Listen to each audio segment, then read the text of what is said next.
Alrighty, g'day. We are back today and we are back onto the Triton. Now, the Toyota video isn't coming out for a little while because I'm still waiting on a few details and a few photos to come through on that. But that's the work that the guys at Elite Tuning did. So that one's in progress.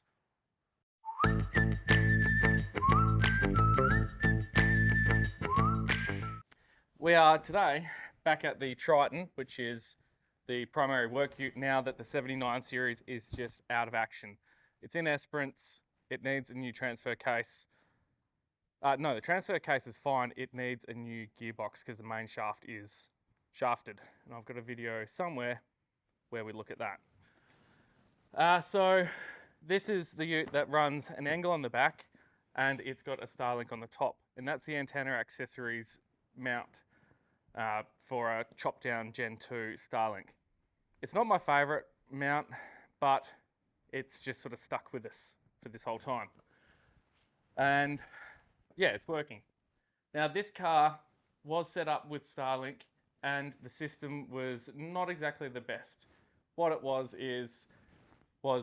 directly linked to the battery. So it could actually draw down the start battery and you could end up with a flat battery out in the field. The solar panel that I had on the top ripped off because I didn't hard mount it.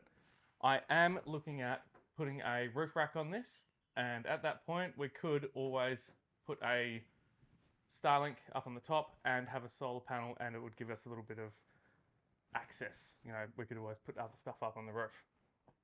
So what I have now done is I've done an entire Kings fit out. So here, four-wheel drive super center, the brand is Kings. I have hooked up a main lead here to the battery, and because it's not a smart alternator, it will click on as the voltage goes up. And it is now run down the channel and into the back here.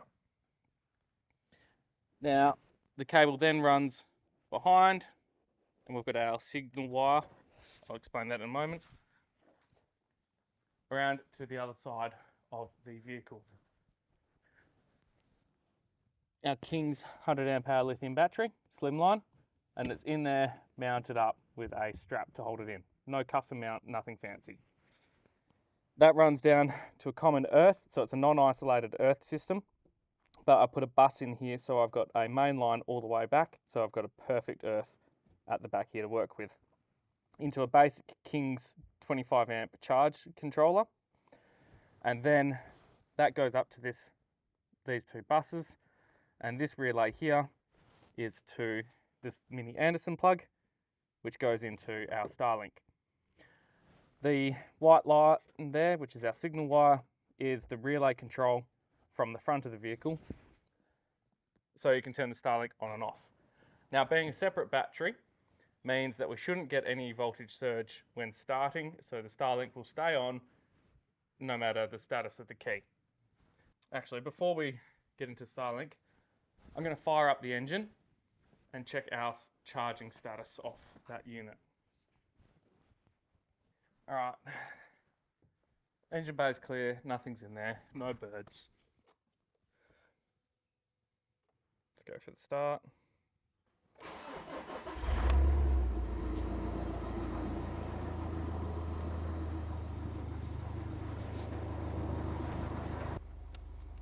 All right, we're solid on now. So the battery's fully charged, but it is doing charging on. So 1 green flash is charger idle, 2 green is testing, 3 is bulk, 4 is absorption, 5 is flash. Right.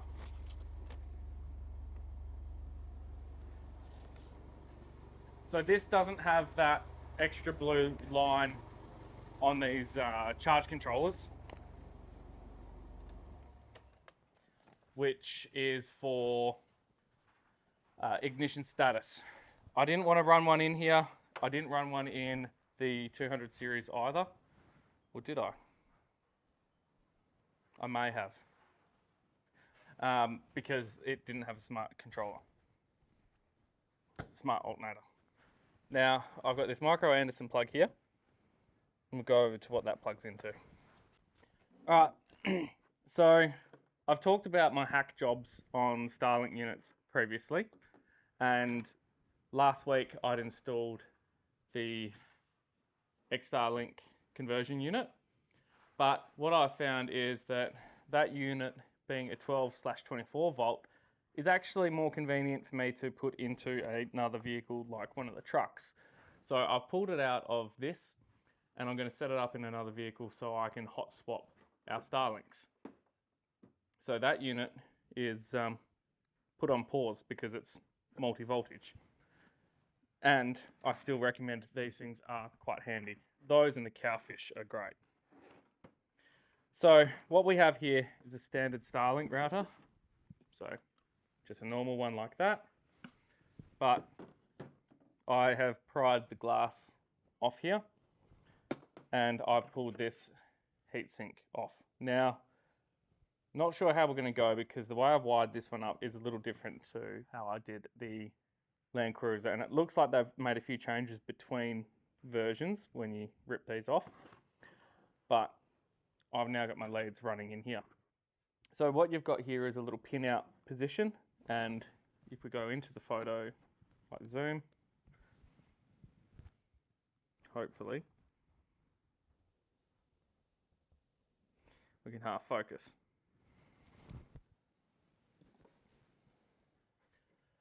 Now, what I've done there is I've just gone in with some copper pins and a little bit of solder just to piggyback off the leads that are there. And then with those leads running out, I've then got a heat shrink solder join, so solder shrink, whatever you want to call them, and then run these wires onto them, color coded them, and they are plumbed out the back here. So then once it's tested and good to go, this will then get glued back into place. So then the Starlink router is protected from the dust and the elements, and we'll be able to go into the car. I then went into a Deutsch plug, 4-pin, and I've pinned it out that I've got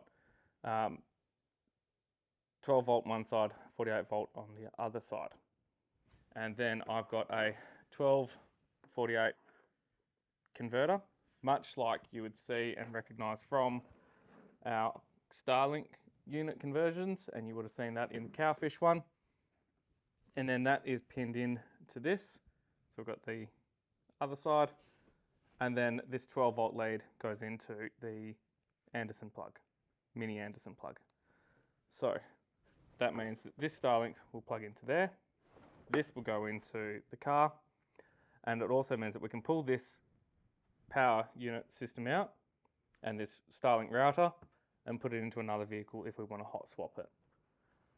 I'm just trying to standardize some of these things so it's a little easier for anyone else who comes here to be able to swap units out and understand what's going on if something fails or has a problem. So let's jump in there, plug this in, and hopefully I don't get smoke coming out. All right, so we're in the car, we've got our Starlink there, we've got our Anderson that's coming in at 12 volts, plug into there,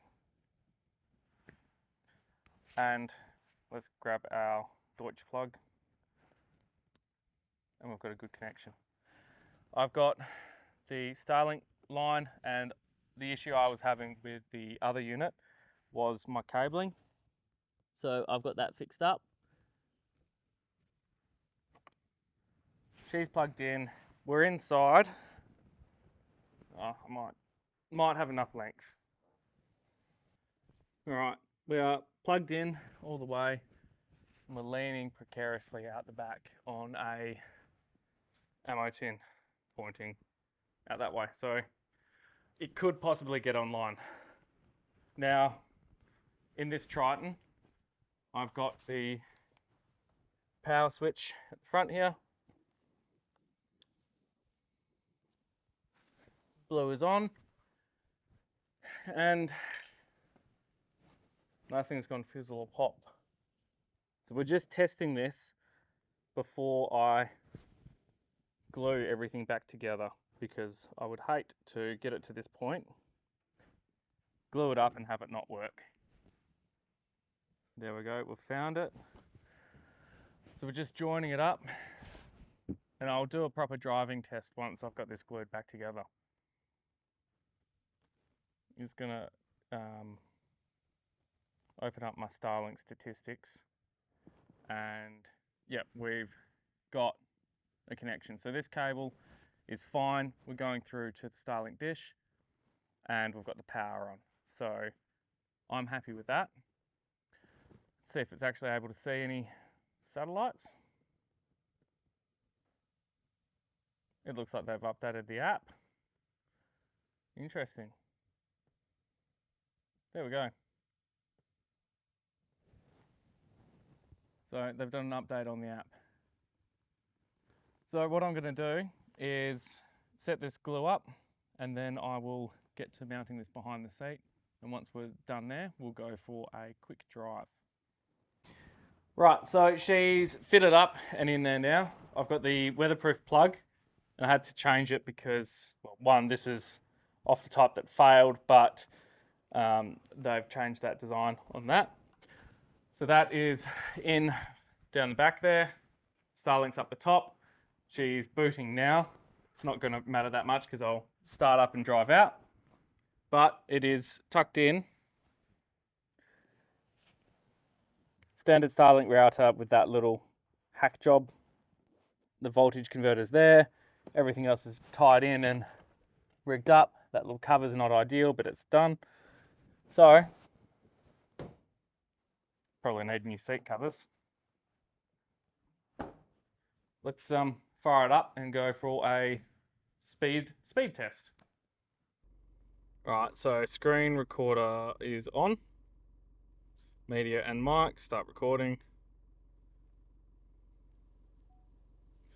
All right, so there we go. Starlink is up, or it's doing its uptime. Advanced. We have got Starlink and we have got the router. Right, so time to drive a little bit.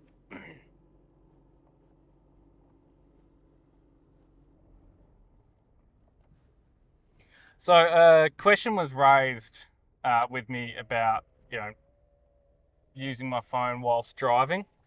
I'm on the airstrip access and on the overburden for the airstrip, so the runoffs.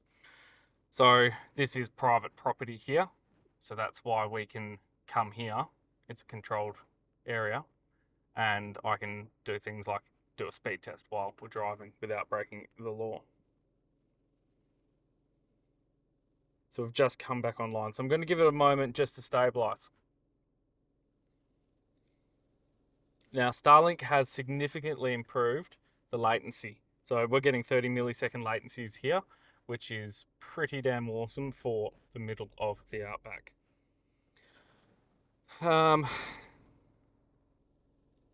This is also a good way to test the power output, like usage in the back there. But I don't have a Bluetooth power monitor. So there we are, we're better there. We're over 100 meg per second. And we've got 30 meg upload. So as is becoming the standard, what I'm going to do is take her up to 60k an hour, then I'll turn it on and do another speed test.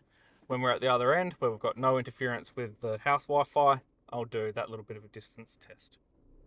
So, on our way.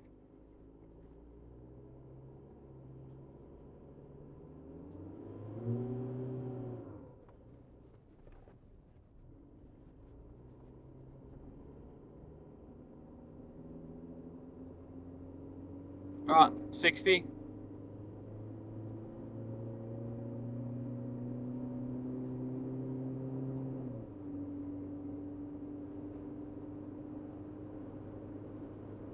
Struggling a bit. We're at 100 k's an hour, and we only got 29 meg per second. And time to lift off. So what I'll do is, as we go down the other way, I will also do another speed test, but we have got the small issue where I've got the router down behind the seat, So it's going to be blocking the distance that it will work. So to be fair to the last router that I did, I'm going to point the nose of the vehicle to the south, and I'll see what that shielding effect is.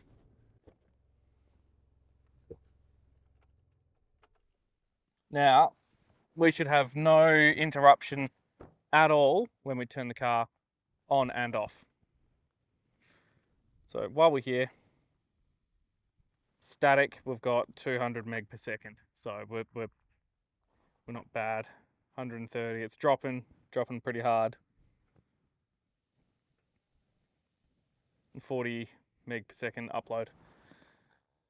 This end of the airstrip, I don't even have anything over the air, so any of my point-to-points affecting us. Right. Now, I've been using the Ubiquiti Wi-Fi man, so we're going to keep standard. So let's do a scan.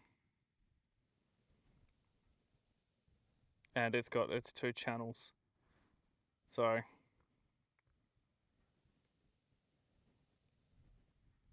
let's see how we go. Right, there's the car. Now, the other unit, so the Starlink unit, we had connection all the way to the second 44-gallon drum. That's our first one there.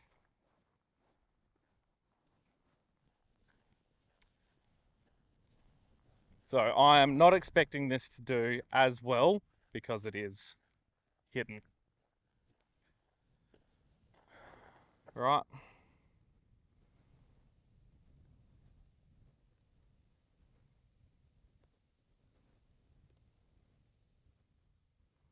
So we're getting 22 meg here, but it might be dropping in and out. The consistency of that signal is not that great.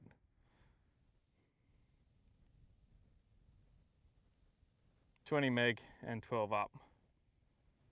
All right. So we are going to lose it pretty quickly. But if we had it mounted up on the glass, we could get a bit of better distance. And it would almost mean that, say, in a convoy situation where there's a group of you driving together, that you would be able to share your internet across the whole group. So we've hit that virtual wall as far as it'll go. And let's see what it's saying. Quite a bit of latency back there. Let's run the speed test from here. 40 meg per second, still usable.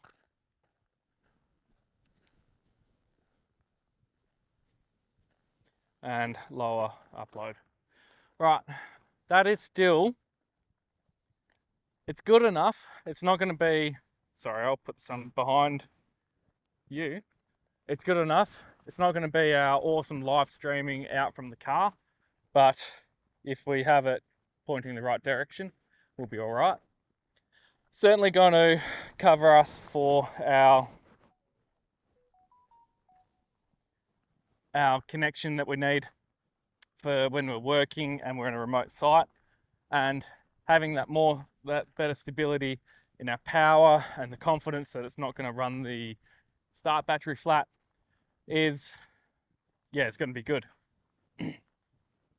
So I'm going to jump back into the car, do that speed test, see if it's just not enjoying that, because the ones in the other cars went better and even the other system remained consistent. And yeah, some people have been messaging me asking if I'm, you know, a bit down, a little bit tired, and it's good to see people reaching out in that way. And thank you to everyone who has. I've been pretty flat out. We've been all over the place. We've been traveling quite a bit, and not so much for the best circumstances. The 2-for-1 that everyone keeps on looking for on this channel, well, we had one, but it was 2 funerals in 1 week. So yeah, there's been a fair bit going on. Right, I'm gonna jump in, put the camera upside down, get some speed tests going.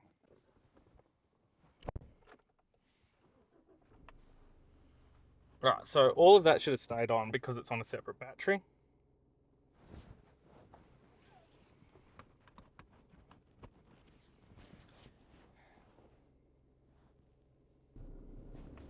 And the Starlink stayed connected that whole time, so we're happy. And we're going to do the same thing. Punch it up to 60, hit the speed test.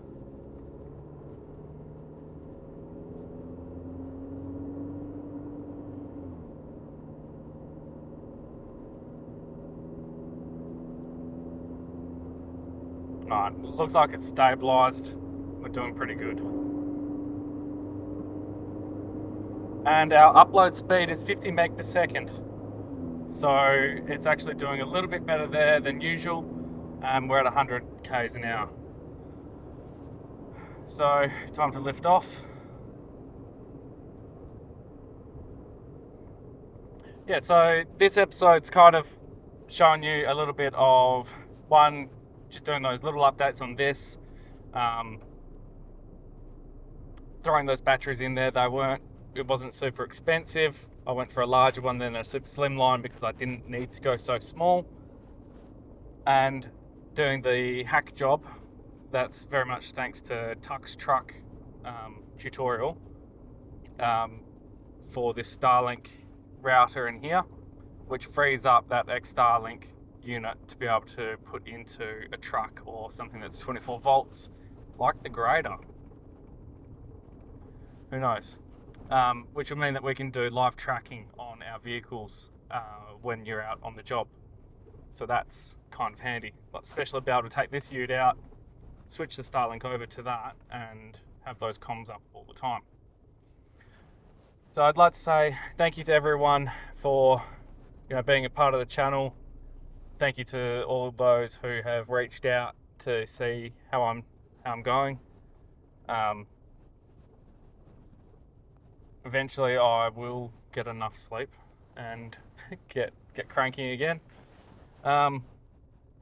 And yeah, it's a good reminder to reach out and check in with your mates and stuff, because mental health is one of those things out here that is, often overlooked, and it's actually going to be something that the West Australian government is going to try and use against firearms owners,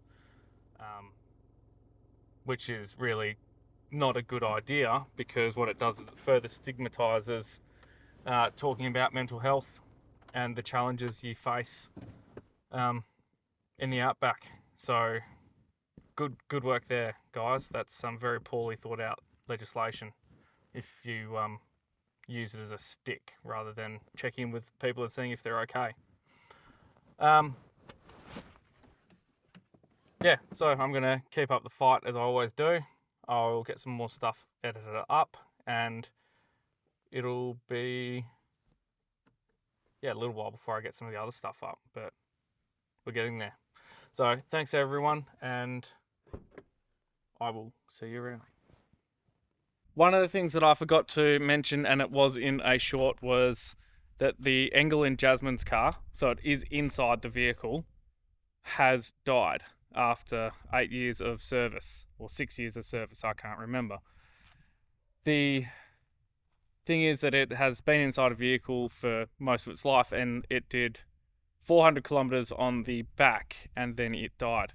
So we are looking for a replacement for that Engel, and that's one of the larger ones. So I'm going to be looking at some of the ones that people have recommended, and yeah, if you guys have any other ideas, throw in your 12 volt fridge recommendations and let us know which ones you reckon are the best, or which one I should try and have a crack at. So yeah, that might be to come, as well as some stuff like looking at the heated jacket, new thermal scope from Pard once I get the time to get out there and start popping roos. Cheers.